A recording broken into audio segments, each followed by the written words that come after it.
저는요, 예수님 이 땅에 오신 목적이 무엇인가, 또 우리의 예수님이 오신 목적에 대해서 우리가 어떻게 응답을 해야 하는가에 대해서 묻고 계십니다. 죽어 있는 사람은 말이 없어요. 말할 수가 없습니다. 또 죽어 있는 사람은 어떠한 상황에도 반응을 할 수 없지요. 이처럼 살아있는 사람만이 반응을 할 수 있습니다. 살아있는 사람만이 하나님의 어떤 물음에 우리가 응답할 수 있다는 얘기죠. 신앙에서도 마찬가지예요. 신앙에서도 살아있는 사람만이 주님의 명령에 반응을 나타낼 수 있습니다. 주의 말씀에 응답하는 자만이 하나님의 나라와 의를 누리고 살 수 있는 고난이 주어지는 것입니다. 하나님에 대한 응답이 없이는 어둠의 모습만 그 주변에 가득할 뿐이에요. 하나님은 빛이십니다. 하나님께서 또 완전한 인간으로 오신 그 예수님도 빛이세요. 빛이 우리에게 임하셨는데 우리가 그 오심에 응답하지 못하면 그 사람 주변의 내면의 모든 것이 어두운 뿐입니다. 우리는 늘 주님 앞에 거룩한 응답을 해야 될 줄로 생각합니다. 하나님의 나라와 의가 중심이 된 거룩한 응답을 해야 된다는 얘기죠. 자신을 떠나서 하나님에게 중심이 된 신앙의 고백들이 우리의 삶에 나타나야 된다는 거죠. 예전에 우리가 흑암 속에 잡혀서 어두운 삶을 살았다라고 그러면 이제는 우리가 빛으로 나온 거룩한 성도로서 우리의 중심적으로 살았던 그 삶이 이제 변화가 되어서 하나님 중심된 신앙 고백이 우리 삶 속에 나타나야 된다는 얘기죠. 특히 거룩한 성탄에 우리는 하나님께 영광을 돌리는 귀한 응답이 있어야 됩니다. 우리가 성탄절이라고 해서 어떤 행사에 그치고 또 성탄가를 부른 것으로 끝나는 것이 아니라 우리는 삶 속에 예수님께서 이 땅에 오신 그 목적에 대한 거룩한 응답을 해야 되는 거죠. 그렇다면 거룩한 이들의 응답은 무엇인가? 먼저 8절에 보겠습니다. 오늘 본문 8절에 보니까 그 지역의 목자들이 밤에 밖에서 자기 양떼를 지키더니 할렐루야. 그 지역의 목자들이 밤에 밖에서 자기 양떼를 지켰다 이렇게 말씀합니다. 그런데 여기서 이제 제가 말씀을 준비하면서 조금 의문이 생기는 것이 양떼는 사실 밤에 들에 방목을 하는 게 아니거든요.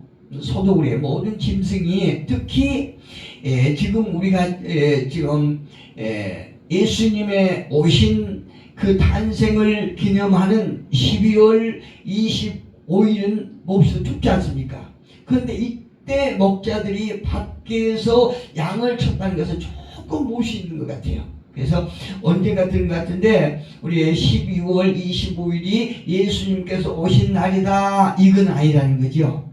그래서 이제 어떤 학자들은 그 자료를 찾아보니까 예수님이 오신 때는 5월이나 따뜻한 5월이나 6월 어떤 최소한 5월에서 한 9월 10월 그 안에 오셨을 것이다 이렇게 주장하는 학자들도 있는 걸 봤습니다. 그게 저는 개인적으로 타당하다고 보는 것이 그때 따뜻한 계절에 목자들이 자기 양떼를 치기 위해서 들에서 풀을 띠끼고 있을 것이다 라고 하는데 근거를 저는 두고 있어요. 어쨌든 우리가 날짜는 중요하지 않으니까 그건 이제 제쳐놓고요.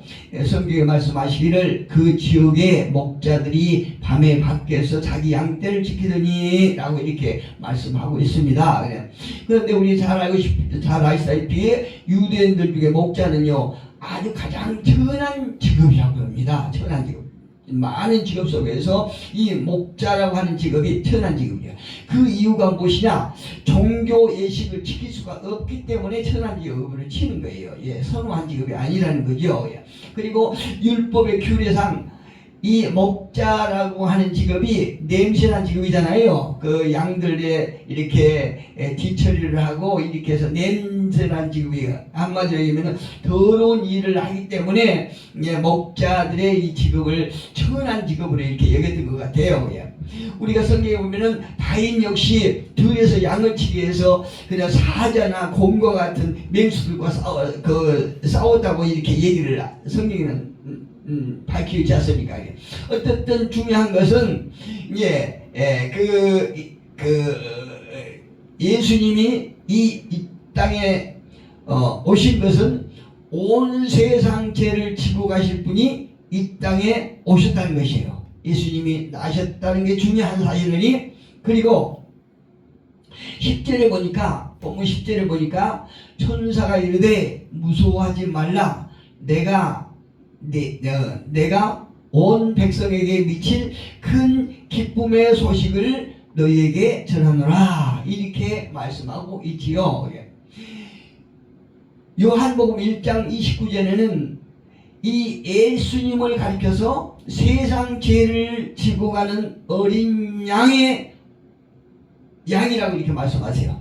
그러니까 세상 죄를 지고 갈 어린 양의 오심을 성전에 양을 치던 목자들이 가장 먼저 보았다는 사실이에요. 이게 아주 좋은 사실이죠. 예, 9절 보니까, 오늘 본문 9절에도 보니까 주의 사자가 곁에 서고, 이제 주의 천사들이요, 주님을 호위하는 천사들, 사자가 곁에 서고 주의 영광이 그들을 두루 비추매 크게 무서워한지라. 여러분, 우리가 죄인으로서 하나님을 본다는 것은 곧 죽음을 뜻하지 않습니까? 그러니까 여기서도 이 많은 사람들, 양들, 직원 무리들이 주의 사자가 곁에 서는 걸 보고 무서워할 수밖에 없는 거예요.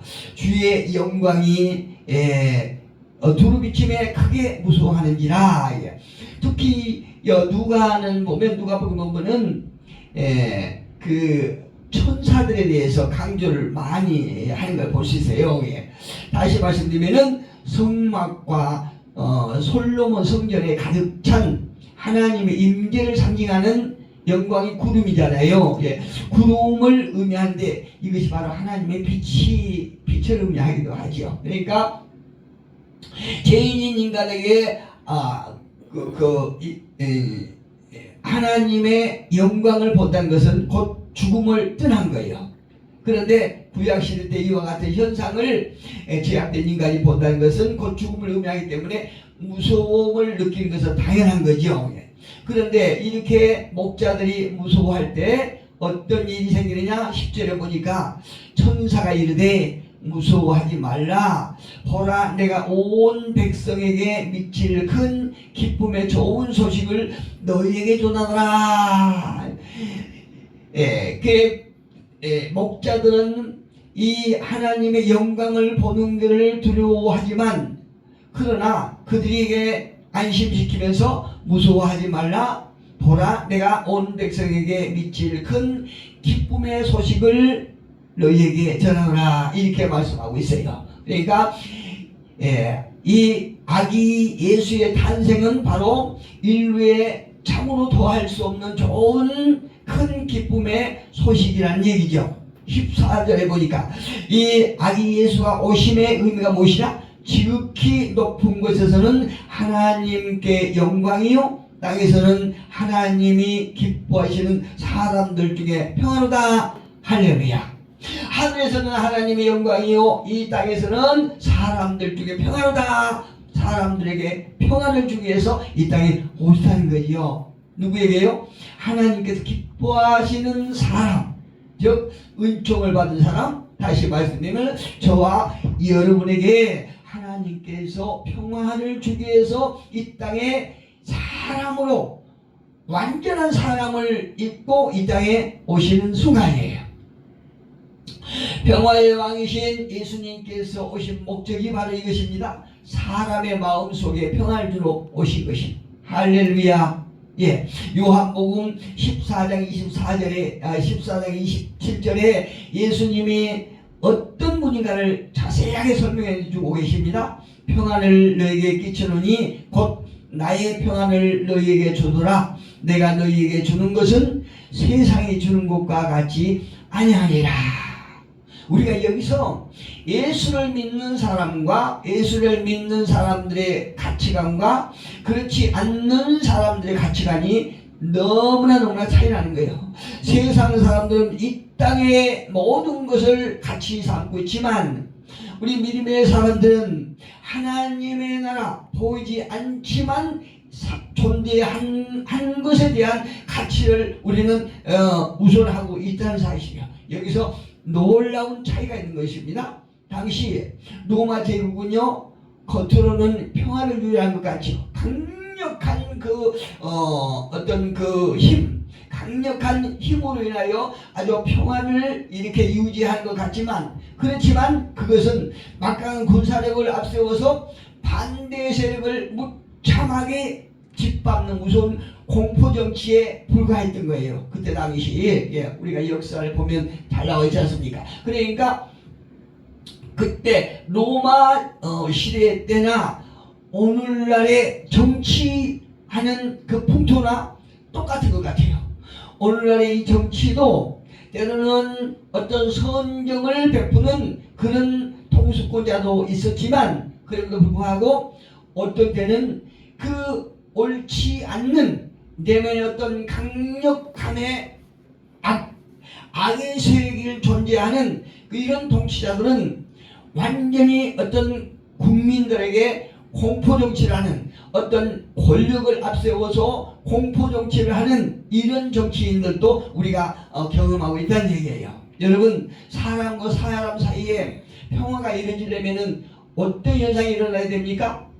재물이 많아야 됩니까? 아니면 권력으로 우리가 사람과 사람 사이에 평화를 우리가 유지할 수 있습니까? 그렇지 않아요.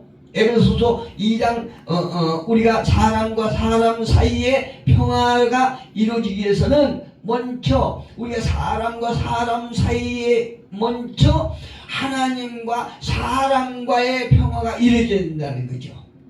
에베소서 2장 14절을 보니까 그는 우리의 화평이신지라. 누가요? 하나님, 예수, 하나님의 아들 예수께서 우리의 화평이신지라.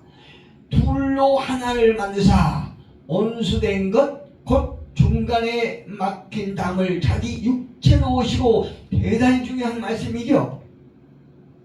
여기서 예수님께서 사람의 몸을 입고 오신 이유가 여기 있어요. 우리 인간과 하나님과의 사이에 중간에 막힌 담을 허시기 위해서 이 땅에 오시다는 거죠. 이 땅에 오신 것으로 끝난 것이 아니라 자기 육체로 그 죄를 담당하시고 죽으시고 다시 부활 승천하신 그 이유를 우리는 잘 알고 있는 것입니다. 예수님은요, 하나님과 인간 사이에 죄악으로 막힌 담을 허신 분이십니다. 죽으심으로, 그분이 죽으심으로. 이것이 예수께서 이 땅에 오신 목적이에요. 이에 대해서 우리는 응답해야 됩니다.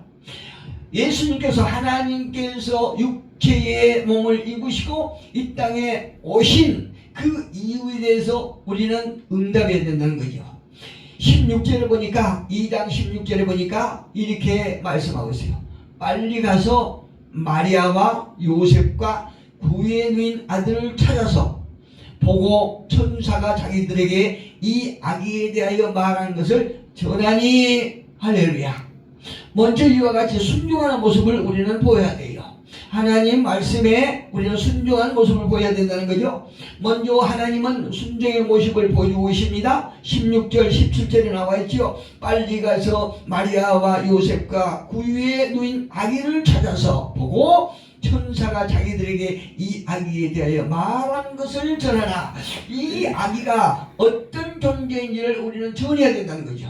그분이 육신의 몸을 입고 이 땅에 오신 그 이유를 우리는 전해야 된다는 거죠. 죄악을 위해서, 이 땅의 죄악을 위해서 대속하기 위해서 오신 것입니다. 이 땅에 평안을 주기 위해서 오셨다는 사실을 우리는 전해야 된다는 거지요. 양을 치던 목자들은 천사들로부터 두렵고 떨리는 소식을 들었습니다. 그리스도가 나타나서 구유의 강포에 쌓여 있으니 가서 보라 라고 하는 천사들의 명령에 목자들은 말구유로 달려갑니다. 그리고 주님을 맞이하는 성탄의 주님은 우리의 삶에서도 거룩한 순종을 요구하고 계십니다. 목자들과 같은 순종의 삶을 명하신다는 얘기죠.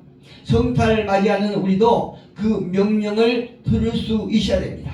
단순히 우리가 즐거워하고 어떤 쾌락적인 그런 감정만 느끼는 것이 아니라 성경을 통해서 성탄을 맞이하는 우리가 어떤 말씀을 듣고 어떤 명령을 들을 수 있고 또 듣고 난 후에 우리는 어떤 삶을 살아야 하는가를 우리는 잘 깨달아야 된다는 거죠. 이것이 성탄을 맞이하는 거룩한 자세인 것입니다.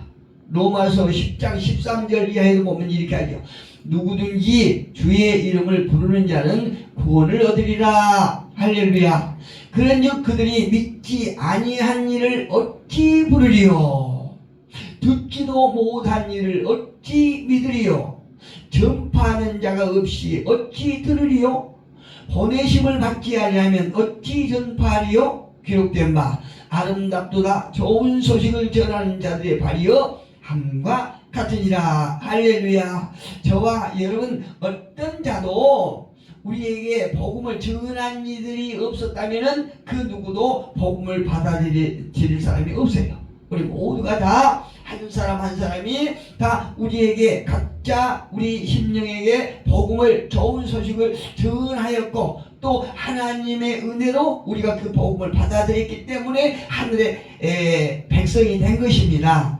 그 소식을 우리가 또 아직 알지 못한 자들에게 전하라는 얘기예요. 오늘 우리의 삶에서 성탄 행사도 중요합니다. 그러나 주님의 명령을 받아들이는 자세가 더 중요하다고 생각합니다. 순간의 즐거움이 아닌 어떤 내실을 가져야 되는 거예요.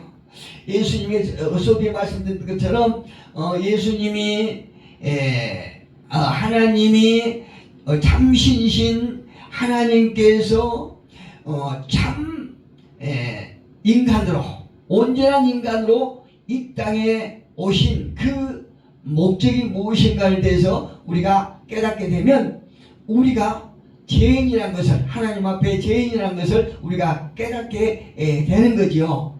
이런 내실을 우리는 잘 다져야 될 때 우리 신앙의 기초가 잘 우리가 다져진다는 얘기입니다. 주님의 명령을 따라서 미움의 힘이 지배하는 곳에서 사랑으로 또 거짓이 만연한 곳에서 진리로 동참하는 삶을 살아야 합니다. 그 다음으로 하나님을 경배하는 모습을 보이고 있지요. 20절에 보니까 이렇게 기록되어 있습니다.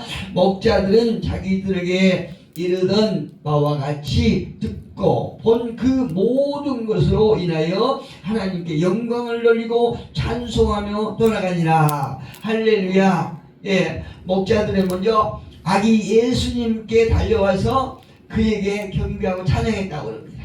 구주와 주님 대신 어린 아기 예수님에게 경배하였다. 그리고 온 마음과 정성을 다하여 그리스도께 찬양을 드렸다. 이렇게 기록하고 있습니다. 시편 기자도 말하지요. 호흡이 있는 자마다 여호와를 찬송할지라. 예. 우리가 이 성탄절을 통해서 해로 바다로 들로 산으로 우리가 어떤 육체의 오직 육체의 휴식만을 안식만을 이렇게 취하기 위해서 어떤 우리의 즐거움을 위해서 어떤 시간을 보내는 것이 아니라 이 행사를 통해서 우리가 아기 예수로 오신 하나님을 우리 찬양하는 그런 하나님의 백성들이 되어야 되겠지요. 오늘 많은 사람들은 자신에게 집중된 성탄을 즐기고 있습니다. 그리고 모두 다 아기 예수 그리스도는 말 구해놓고 자신의 육신을 위한 즐거움을 찾고 있는 모습을 우리가 늘 볼 수 있습니다. 또 자신들의 쾌락을 찾느라고 분주하죠. 그래서 거룩한 성탄이 오히려 쾌락과 방탕의 날로 변하고 있는 것이 참 마음이 씁쓸합니다. 성탄은요, 우리의 중심의 날이 아니라 주님이 주인이 되는 날입니다. 우리는 다만 구주의 주님으로 오신 그리스도를 경배하고 찬양할 의무만 우리에게 주어져 있습니다. 그래서 성탄은 우리를 위한 거룩한 선물이 확실합니다. 우리는 반드시 기억해야 돼요. 오늘 보면 11절을 보니까 다윗의 동네에 너희를 위하여 구주가 나셨으니 곧 그리스도 주시니라. 이 선물을 받아갈 수 있는 사람은 오직 감사와 경배를 드릴 수 있는 사람뿐인 것입니다. 아기 예수 나심이 인간의 쾌락이나 자기 중심이 되지 않고 이 세상 죄를 자기에서 이 땅에 오신 죄인들에게 주신 선물이요 기쁜 소식임을 기억하시고 예수로 평안을 누리는 저와 여러분 되기를 예수 그리스도의 이름으로 축복합니다.